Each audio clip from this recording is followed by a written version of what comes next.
in addition to being a writer and hosting At Lunch, I have the privilege of being a board member of the AJHS. And for the past, I think, 3 months, I've watched our new executive director, who you're about to meet, dive into the role with just incredible enthusiasm and skill, even though she started her new job in a pandemic.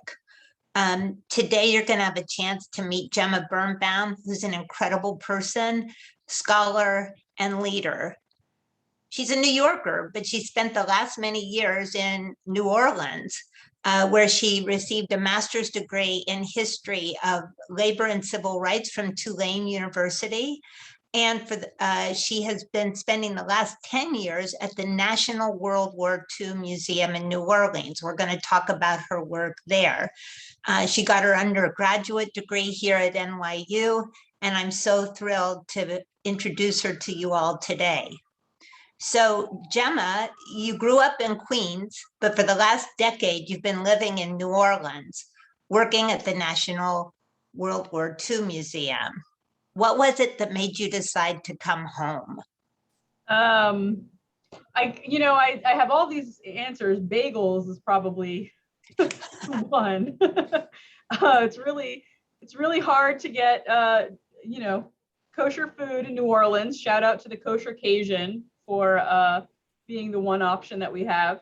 But I think, my passion has always been New York City and Jewish history, and this just felt like a really good opportunity to kind of combine both and be back home. And my whole family is still in Queens, so I think it was just a good time to be able to see them again, especially after a pandemic, being away from them for 18 months, not being able to see them. I've seen them more in the last 3 months than I have in probably the previous 5 years. So. Wow, that's incredible and incredibly sad, and I think probably a very familiar story to a lot of people who are listening today. Before we talk about your vision for the American Jewish Historical Society, I'd love for you to tell us about the work you did at the National WWII Museum, because I didn't know it existed until you came to AJHS, and it sounds like a really interesting place. And I wonder if you could tell us a little bit about what you were doing there. Sure. So for those who haven't been, it's a wonderful place in New Orleans, opened in 2000, and was originally founded by Stephen Ambrose and our founding CEO, Dr. Nick Mueller. So they were teaching at the University of New Orleans, started this museum. And so, by the time I came on board, it had been open for about 9 years, had just opened its second building. And it was just a really, I think, entrepreneurial place to get started, in my career after graduate school. And so I started in the education department running digital content, and it just sort of grew from there. So I was responsible, by the time I left in May, I was responsible for distance learning for K-12 and higher education, which came very in handy during the pandemic for a lot of schools.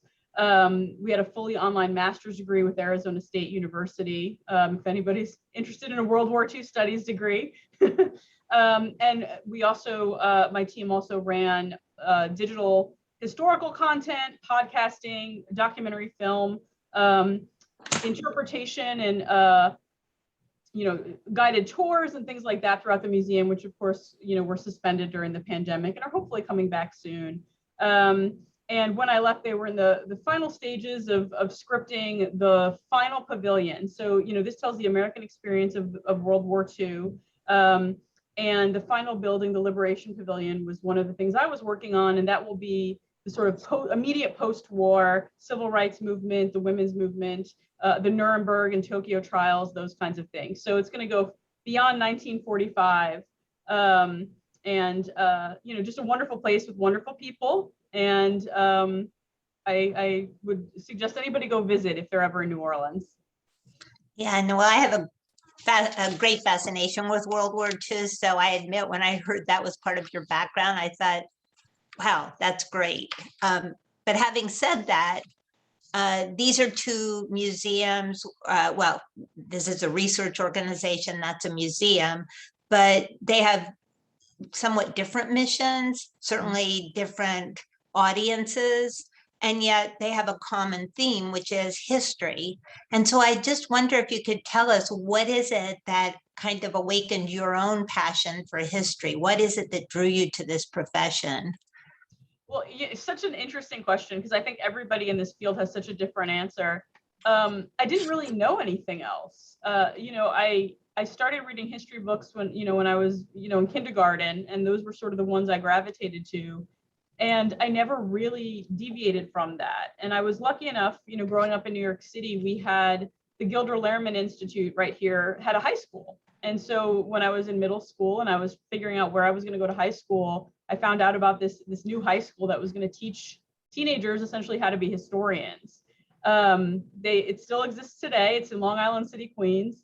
And, and so I had these teachers really nurturing this type of career and seeing all these different things that I could actually do. It didn't just have to be a classroom teacher, although that was also, part of my experience. But it was learning how to research, going into archives. We got this really unprecedented look into some of these things at the New York Historical Society, which was their partner.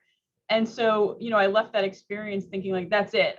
This is all I'm going to do. Like, I just have to figure out how to do it. But there was just, I think, from my perspective, so many stories that were not being told, so many things that still hadn't been uncovered. And I didn't really know that until my first time walking through an archive and seeing these millions of documents that nobody had really, besides the person, of course, who had to process them, nobody had really seen yet. And so my sort of mission became, how do I get those things out of the archive and into the public? So boy, that just awakens 10 other questions for me. But one question that just popped into my mind when you talked about reading history books as a kid, can you remember one or two or three or 10 of those books that were the ones that really lit the fire for you? I can't. So there was a scholastic series of biographies, and I became obsessed with the biographies. And then I sort of became obsessed with the idea that there were all of these people missing. And because I didn't realize that people were still writing them. I was 6 and I was like, well, there's people missing. What do we do about that? And I was like, maybe I should do that. So I started writing them. My grandmother was a professor. And so I started writing these biographies in blue books, which were terrible. Obviously, I was 6. So I remember reading those. I remember they were blue and they had a red spine. And I tried to collect all of them. And so I had this series of books, and all I kept thinking was, where's everybody else? Where are the other people? And so those are sort of, I started to gravitate sort of towards the 1950s and 60s. Those were the ones that I found sort of the most interesting in the era. Developed like a very weird obsession with Bobby Kennedy as a child, because I was like, which I think I still have in some ways. And so those were really what I was reading. And I think there were other things too, but those were the main ones. Well, so it's really interesting to me that you developed this passion as a kid. And I know that at the World War II Museum, you developed so many programs for kids. The AJHS is more of a research institution. How do you see bringing that, using the incredible archive that the AJHS has, how do you envision awakening that kind of interest in kids and what the AJHS has to offer? I think there's so much here that I think a lot of children of all ages, not just the general public, but children of all ages might really relate to. We tend to teach sometimes as if everybody's coming from the same experiences. And I think what archives can do is really help educators just expand what it means, to be a kid, in this country or another country. We talk a lot about empathy education and things like that. And I think that's a part of it. But there's just so much innovation and really just, when you talk about American Jews who have made an impact on society, on science, on technology, on the arts, on philanthropy, all of these things are reflected in the collection. And, we like to say here, our history is your history. It's not, it's not just for Jewish children to learn about Jewish people. And so, I think we cover a lot of, I think, really important aspects of American society. And teachers are always looking for primary sources and primary documents. And so the goal is really, how do we identify and then package those things to get them into classrooms easily? You know, I was lucky enough to inherit like a wonderful curriculum on Emma Lazarus that deals with anti-Semitism and feminism and all of these other themes. And so for me, that's a trove. And so how do we, this gives us a head start. So how do we build on that and build on the success of that and create, you know, new things for students, and especially in these sort of underrepresented areas. I know a lot of teachers who need things about the Cold War and other eras, and like we have so much of that we can offer them all for free. And so right now the goal is to just figure out what those things are and then get them into the hands of teachers. So you talked before about going into archives as a kid and that feeling. And I remember when I first joined the board a year or two ago at the AJHS, I got to go into the archive and actually pick up with gloves Emma Lazarus's notebook, where she wrote the Great Colossus, the poem that's on the Statue of Liberty. And it was such an exhilarating feeling. And now, of course, we're digitizing everything. That's a big impulse. And so how, as a historian, as a leader of an institution like AJHS, manage this? I don't know if it's a tension, but this sort of tension between the excitement and the exhilaration of holding the thing in your hand, but then wanting to use the digital technology to get what we have out to a broader universe. So I think one of the things that's been really cool about seeing technology evolve, and also being part of that sort of museum and archives technology evolution myself, you can make things look so real. And so, you know, we did a project at the World War II Museum called See You Next Year, which was all about high school yearbooks. Me and my coworker Colin were like, we need to digitize these yearbooks. And so when you actually go to the website, which should still be up, www.yearbooks.org, and you can actually flip through those books as they were in their original. So we scanned every page, we put some identifying information and themes to look out for, so that whether it was a teacher or a student or just a general audience member who wanted to learn more about these, they could actually flip through. And so it's not the same as holding it in your hands, but it gets as close as I think you can on a computer. And so, you know, and I think one of the cool things about being sort of the American Jewish Historical Society is we have the opportunity to develop relationships with, you know, sort of other Jewish museums and archives around the country. And so, you know, we can sort of harness that. And so you might not necessarily live near New York City and be able to come here and do research, but you might live near Denver and be able to go there at a Jewish Historical Society. And so how do we sort of create that network? So we're doing a combination. It's always a combination, I think, that works the best, is how do you get the primary sources into hands, but, you know, absent of being able to see something in person, how do you digitize it at a really high quality and create something really interesting? You know, you can put anything on a website, but if it's not done really well, nobody's going to use it. And so making something really interesting and exciting, I think, is important. And I'll say the last thing is having a variety of mediums is always really critical for things like accessibility. You know, even in a perfect world pre-pandemic, which was not a perfect world, you still couldn't see everybody in person, or, you know, there were cognitive issues or other things. And so how do you make sure you're accessible to everybody? And it's by using all of these different types of technologies to do things. You know, one of our head of interpretation, Walt, once did at the World War II Museum a tour for people who are blind, and had to come up with a different way to convey that information. And so I think between using digital and using in person, you're sort of able to do that and reach more people. And sometimes it's just fun. It's just fun to be able to go online and just look at all of these things. And I also think it encourages people to maybe go to their local museum or go see something in person if they're excited about what they saw on a website. Oh, I think you're muted. I was muting so I wouldn't make noise while you talk, but it also works for me too, right? Thank you. Well, that leads me to something I've been thinking about when you arrive at a new institution. And, you know, as a historian, what is it about this collection that's been the most, I guess, surprising, daunting, whatever? Because it's a pretty broad mandate, the American Jewish Historical Society. It's not bounded really by time or space, really. So what's been your initial impression of just sort of reviewing what the institution already has in the collection? So I mean, this is sort of the best part. Every day I find out something else I didn't know. And I don't think that's ever going to stop. I mean, with 40 million things in the collection, you can't really ever learn it all. And I think that's been just, it's a nice reminder. We all kind of, we go about our workday, we have to try to get everything done. And the thing that's sort of grounding to me is this massive collection that's here and how to use it. And so I think one of the things I find most surprising is, there are some people I didn't realize were Jewish and we have their collections, for example, or there's other things that I wouldn't necessarily have realized was a Jewish story and there's others that I just was really excited to see. So, I mean, all the stuff related to Jews in sports, it was always something I gravitated towards. So being able to see some of those things in person for the first time was really exciting.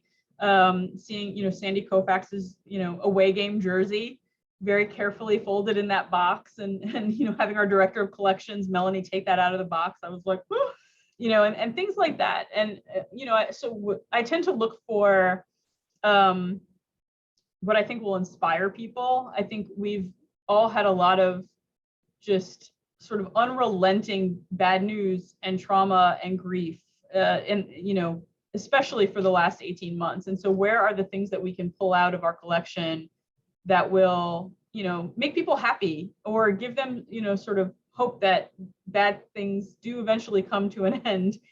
And, so those are the things I've been sort of looking at. And for me, sports was always that thing. It's like, it inspires, it makes you happy.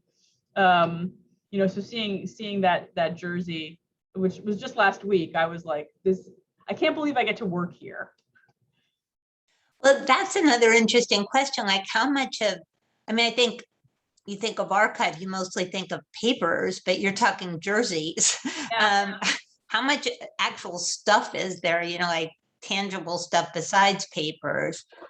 So the vast majority of our collection is paper and archives.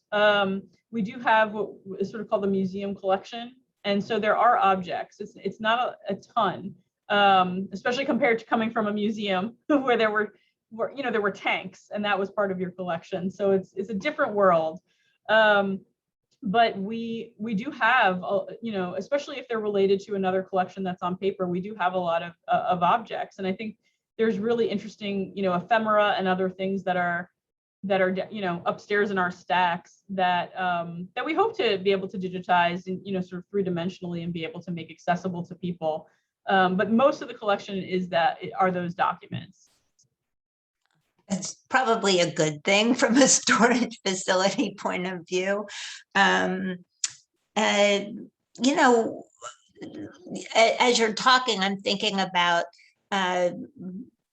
you've come from a museum that's I guess, more universal kind of story to a more particularized story. And you've talked about this a little bit, but just where do you see an organization like the AJHS in both the American landscape and in the Jewish landscape? I mean, what does an institution like this mean to you, and then what you hope it means to the general public? An institution like this is just like, it's so important to me. It's maybe some of it is coming from being at a World War II museum for, 10 years and seeing this, but, every day I had to sort of deal with the reality that our story was largely about the destruction of our people. And that there were these, there were American Jewish soldiers that fought in World War II. My grandfather was one of them. His brother was another. And so, I always felt like, as proud as I was to tell that Holocaust history and tell that story, that there was this sort of overshadowing of the American Jewish experience in World War II. And so, being able to, I think, expand on the understanding of what that means. And for, one of the things I discovered was I was teaching children, and I met all of these people where, they didn't realize that there were still very many Jews alive.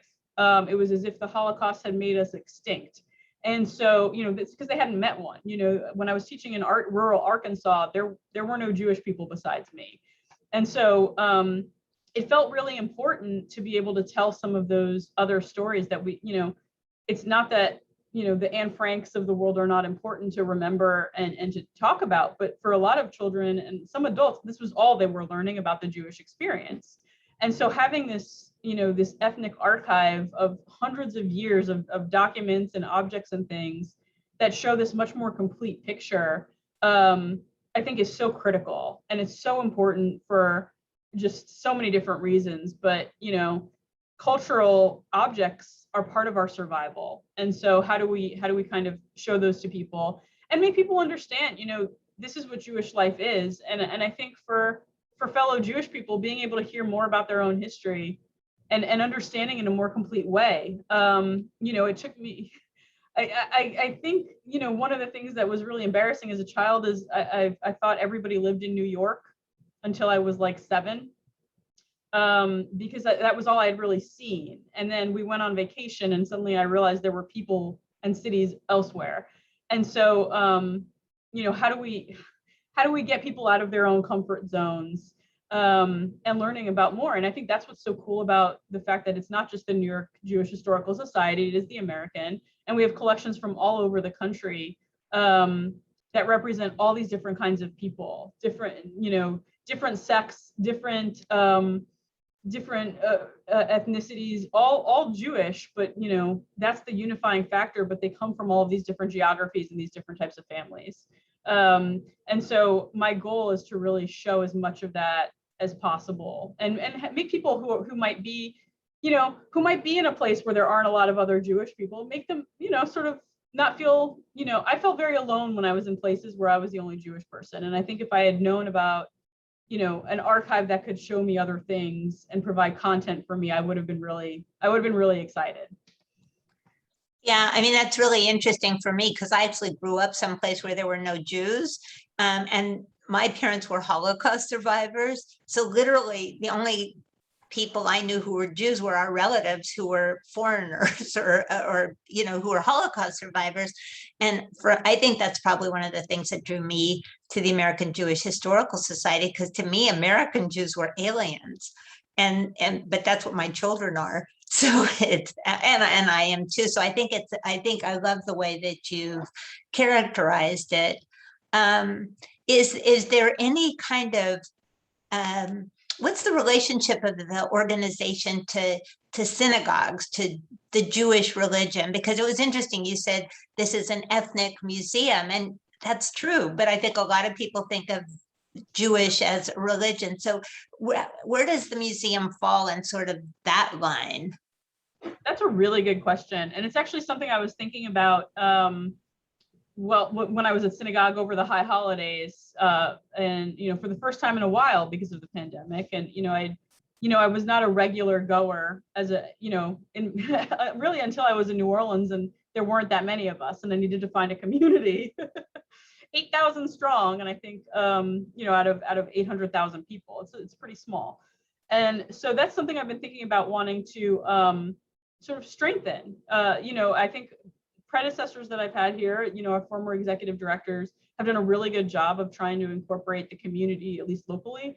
My goal would be to continue some of that work and expand on it in terms of doing programs at some of the synagogues. I would love to do just like an oral history project of synagogue goers and sort of what their experiences have been, things like that. But I think, there's also collections that we have that represent some of these sort of more well-known temples. And so I think from a history perspective, I want all their collections and I want to be able to tell their stories. And then I think from a community perspective, it's really important just to be able to get them involved in programs and coming both to the center and, and contributing virtually to what we do and what we have to offer. Oh, that sounds great. So as a lifelong, minus the years in New Orleans, New Yorker, but you spent a long time away from the city. What was it like coming back now? Oh my gosh. to New York, and I guess well, this is a multi-part question. So, what was it like coming back now? What had you missed most about the city, and does that thing, whatever it was, still exist? So the biggest thing I've noticed this is crazy. It's the biggest culture shock is everybody has a smartphone now, which wasn't the case when I left. Oh, Which, in New Orleans, nobody walks, like everybody's in a car. And so I'd walk down the street and it wouldn't be here. Everybody's walking on the phone and I can't get down the street. And so I didn't expect that to throw me. I was like, everybody's on their phones. That didn't happen. And so I think what's been really comforting is how much is still the same. I think about like E.B. White talking about how, New York was going to be so different, but, there's things that we always think it's going to be different, but the core, I think, of the city is always kind of the same. And so being able to go and get, all the favorite foods from when I was a kid that, in my 20s that are still around. I found, I went to Katz's for the first time in 12 years, and it was, that felt more like coming home than actually coming home. And so I think that all has been really sort of eye-opening in what's still here and what's not. And I think what was really hard was just, and this happened in New Orleans too, but coming home and seeing how much the pandemic had truly ravaged, I think, a lot of the small businesses and the places that I used to go, and hearing who had sort of retired early because they didn't really have a choice. But then, sort of being around and seeing some of the recovery that's starting to take place, and and thinking about how AJHS can be part of that recovery and what we can, do to bring people downtown and bring people here, I think will be, sort of at the back of my mind with everything that we do, because it's definitely been, I think, eye-opening to see even a city as busy as New York and as big as New York, how much of a hit it took in the last 18 months.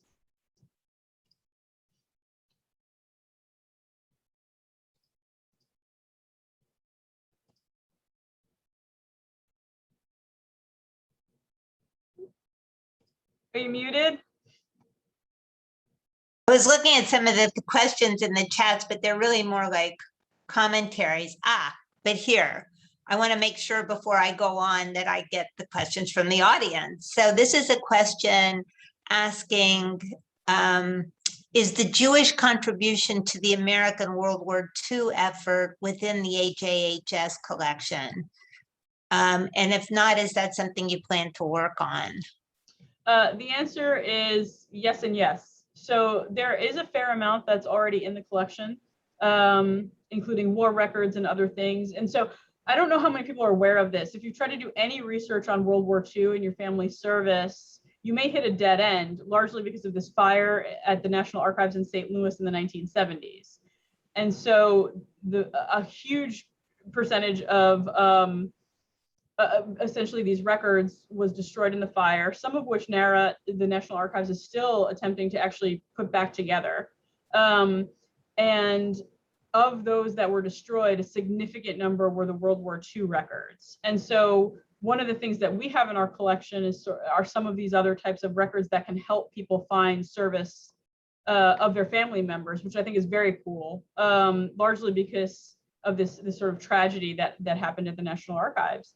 So we do have a fair amount. I think one of the things I'd be really sort of, I think interested in collecting is not necessarily more things related to service specifically, but I think more related to the experience of coming home. There are already archives, including the National Archives and my former museum, that do a really good job of collecting that war experience. But what happens afterwards, 1946 to 1954, that's this really critical time. And we already have in AJHS's holdings extensive collections on the refugee crisis that takes place after World War II. But I think there's a lot more to collect of what that experience was like coming home. I think about people like my grandfather, who then became, a New York City firefighter after the war. And so I'd love to be able to follow some of those stories and see, not just what happened during their service, but really what happened when they came home. Because I think there's uniquely Jewish stories in some of that that aren't necessarily replicated everywhere. And for him, it felt, I think, like the natural progression for him. You know, and so I'd love to be able to learn more about what other people were doing when they got back. Yeah, no, thank you for that. And thank you from the audience for asking that great question. And somebody asked a related question, although in between I got a nice compliment saying you're an excellent speaker, Gemma, and I totally agree, and well-versed in your topic. So, and she's especially well-versed because she had no idea what questions were being asked. So just so you know. A related question, what about the contribution of Jewish women in World War II, in the military, but also in other respects? This is okay. So I love this question because it has been driving me crazy for most of my career. so here's sort of the issue with specifically trying to collect around Jewish women experiences. For those that were enlisted in the military, their documents largely would mark them as Jewish, as Hebrew. For anybody who was doing something like assembly line work or others, you know, you don't necessarily know unless you're able to ask their family or talk to them, and most of them, many of them have passed away at this point. So how do you essentially find the Jewish stories? This is a very similar problem that Latino Americans have in researching war service, because they were basically they were determined to be white, and so put into the white units, and you know, during these segregated units. So you know, trying to find the specific Jewish stories is very difficult. So there's definitely times in our collection as well that we've discovered where you think somebody is Jewish based on a last name, you categorize them that way, they may or may not actually be Jewish. And so without being able to do some of that genealogy work, it becomes really complicated.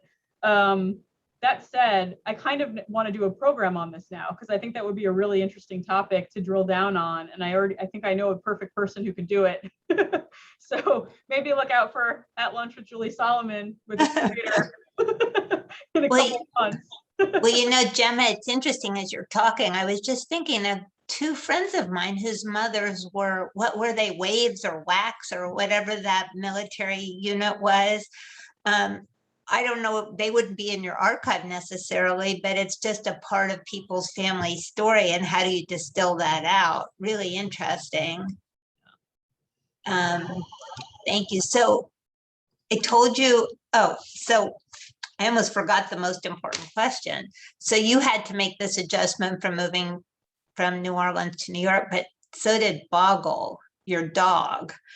So could you tell, we're both dog people. I hope nobody watching is offended by that, but I really do think, I'm serious though, what was it like for a dog brought up in New Orleans to make that transition?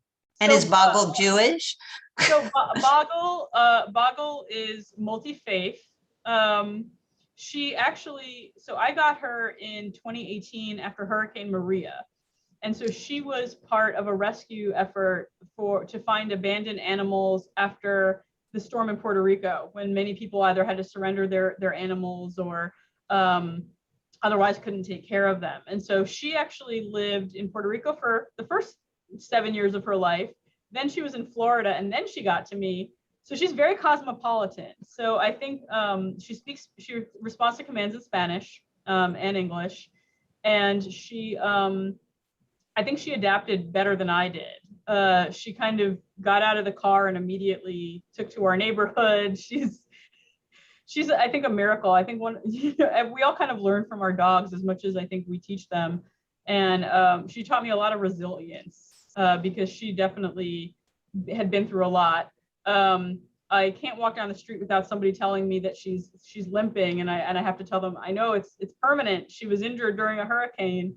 And so every day I look at her and I'm like, I just need to mirror how Boggle Marie Birnbaum perseveres, and maybe I can get through the day too. I knew Boggle was going to be a good question. So I have to tell you, as you're talking, the chat is filling up with fascinating stories from people who have World War II, non-Holocaust World War II stories. Somebody who has firsthand documents. He grew up in Puerto Rico. His dad was saved by the British Ort. Wow. And he has documents. Is it okay for me to tell everybody who has documents to contact the AJHS, because it may be valuable stuff that would be worth preserving? here's somebody else whose mother was a US Army nurse during World War II. And this woman has interviewed her mother and has documentation. Please get in touch because this all could be helpful. And then somebody said there is a Jewish War Veterans Museum in DC. There is. I was there not too long before everything shut down I guess 2 years ago at this point. It's a great little museum. They have my favorite part of going in there was they had these books of servicemen, and they had Lenny Kravitz in there because his family had multiple people who served, and of course he's Black and Jewish, and so it was this really interesting display on Lenny Kravitz and his family. Oh wow, yeah, that's good. Well, and from Jory Miller, who's been a great contributor here in the Q&A, there's a suggestion that you enroll Boggle in the Worker Circle Yiddish for Dogs class. So this interview is eliciting a lot of really incredible information. So as long as we're talking on personal subjects, and I told you this is the one question I gave you a tip off, I am always fascinated by birth order and the role that it plays in people's developments and the careers they follow and how they manage those careers. And you are a middle child. So tell me what that's about. And before you tell me that, somebody asked, where in Queens did you grow up? Because maybe there's a related story, but the person who asked is from Queens and wants to know. So I am from Forest Hills, and my grandmother taught at Queens College and had a little house across the street from the campus. So I spent a lot of time in Flushing and Corona as well. But yeah, Forest Hills most of my life before moving to New Orleans. And I'd say being a middle child, I'm very typical middle child. And I think my older sister and my younger brother are very typical in their birth order as well. My sister is a classroom teacher and very patient and nurturing with her students. And I think takes on this sort of role that she would say she raised me and my brother. My mother and father would beg to differ. But, she definitely follows those patterns. And I think for me, middle children, I think, are sort of known for maybe carving their own path. I'm the only one that ever moved away. And so, I see some of that reflected there. I'm the only one that didn't go to Queens College, which was a discussion. Like 3 generations and I broke it. But that's okay. And so, I think, and for me, I think it was this really nice combination of being able to both have a younger brother that I was able to take after, but also be protected by my older sister. Like, I think middle children, we can be a little coddled, and I think it sort of shows. And how do you think that translates into your attitudes and methodology as a manager? It makes me, I think it made me really understand how to approach different personalities, and that equality doesn't mean treating everybody the same, because everybody's really different. It just means being able to give people that sort of equal opportunity. And so as a manager, I know that everybody here has, different priorities and different needs and different, ways that they learn and that they approach things. And so I think it taught me to make an environment that I think was really flexible and nurturing. It doesn't really matter how the work gets done, as long as it's all getting done and people feel like they were supported and they did it well. So if somebody needs an accommodation or do something different, we just do that. And, I think growing up in the family that I did, it definitely taught me to just be flexible and be patient. Yeah, well, I'm sure those qualities have been sorely tried over the last 18 months. One thing I was thinking about as you were talking, and, maybe this is an impossible question to ask until you've been in it longer, but I was thinking about what you were saying about after World War II and the coming home. There's that great movie, The Best Years of Their Lives, dealing with people who had to deal with the repercussions of World War II, physical and psychological. And I was wondering, how the pandemic, or even just going through the pandemic, is going to influence the way you look at the archive, you know, people who go through various social upheavals and even pandemics in the past. Yes, and you know, I think something that started before I got here, which I'm just so grateful to have, is an oral history project that was collecting oral histories of Jewish leaders and their responses to the pandemic, and how they led their organizations through that, how their communities came through it. And it also revealed, I think, just a lot of other things about society at large, and that sort of domino effect of what happens during just all the different crises that our country and our world has experienced in the last 18 months and beyond. And so my hope is to find a way to distribute those so that everybody can hear at least parts of them, because they're just really interesting. And I think the more that we are able to get some of those stories out, the more people will want to donate things, and we might be able to collect, I think, around some of that experience. The interesting part about being a historical society, as opposed to maybe a museum with a certain mission, is, you know, you're constantly having to collect. You're never going to finish, because that historical society mission just keeps growing the more that time grows, which is such a cool, I think, thing to be responsible for.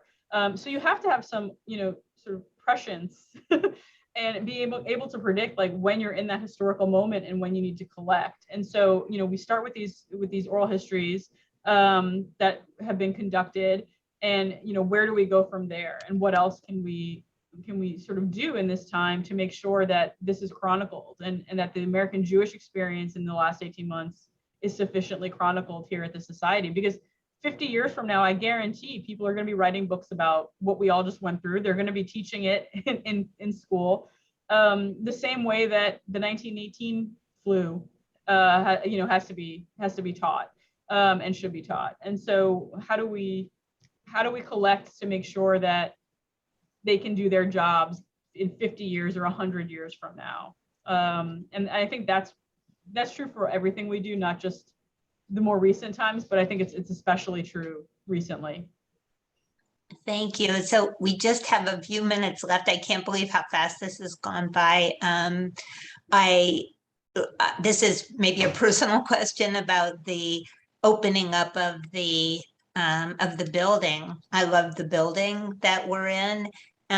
When do you think that public programs are going to be able to start again? And also, again, that sort of paradox that one of the things that the pandemic has taught us is we can do more virtual programming like this.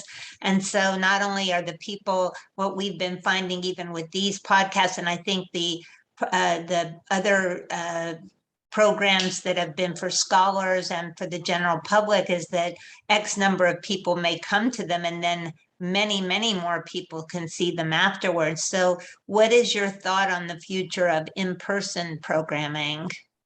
So I'm very excited, because the Center for Jewish History, which runs all of our facilities and is our partner, recently upgraded our auditorium and some of the other spaces to be live stream friendly. So there were programs that were recorded before in some of these spaces, but we'll be able to continue to do a sort of virtual experience for people who can't make it, even once we come back on site, which is going to be, I think, just really, really great for making sure people can actually see some of it. We have such amazing content, and if nobody sees it, it doesn't really matter, right? And so having more people be able to still participate either via live stream or Zoom or other platforms.